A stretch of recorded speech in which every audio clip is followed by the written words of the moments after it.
તને સમજાવવા આવ્યો છું ભાઈ કે તમે પાંડવો અને કૌરવો સગા કાકા દાદાના ભાઈઓ થાવ છો.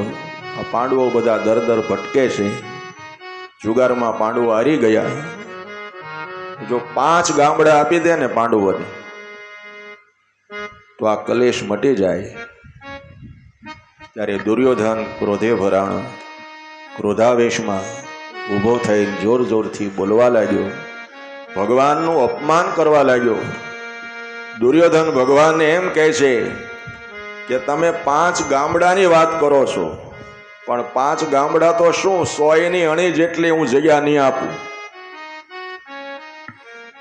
આવી રીતે ભીખ માગવાથી 100ની અણી જેટલી હું જગ્યા નહીં આપું. પાંડવોના બાવડે બળ હોય, એનામાં શક્તિ હોય તો હામી છાતી આવે મારી સામે યુદ્ધ કરવા.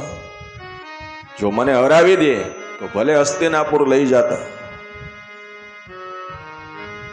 ત્યારે ભગવાનના મુખમાંથી અવાજ નીકળ્યો કે વિનાશ કાળે વિપરીત બુદ્ધિ. માણસનું પતન થવાનું હોય ને ત્યારે ભગવાન ખુદ સમજાવવા આવે ને તો એની વાત એને ગળે ઉતરતી નથી. આડોશી પાડોશી હગાવાલાનું તો એક બાજુ મૂકો, પણ ભગવાન સમજાવવા આવે ને તો એ વાત એની માનતા નથી. ભગવાને વિચાર કર્યો કે નક્કી હવે દુર્યોધનનું પતન થવાનું લાગે છે, તો જ આવી ભાષા વાપરે.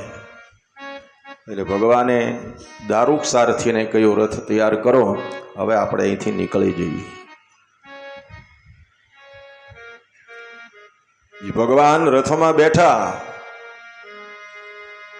પાંડુ મહારાજ દોડતા દોડતા આવ્યા. ભગવાનને કહે છે, પ્રભુ આપ જાઓ છો ક્યાં? રસોઈ તૈયાર થઈ ગઈ, તમારા માટે તો ભાતની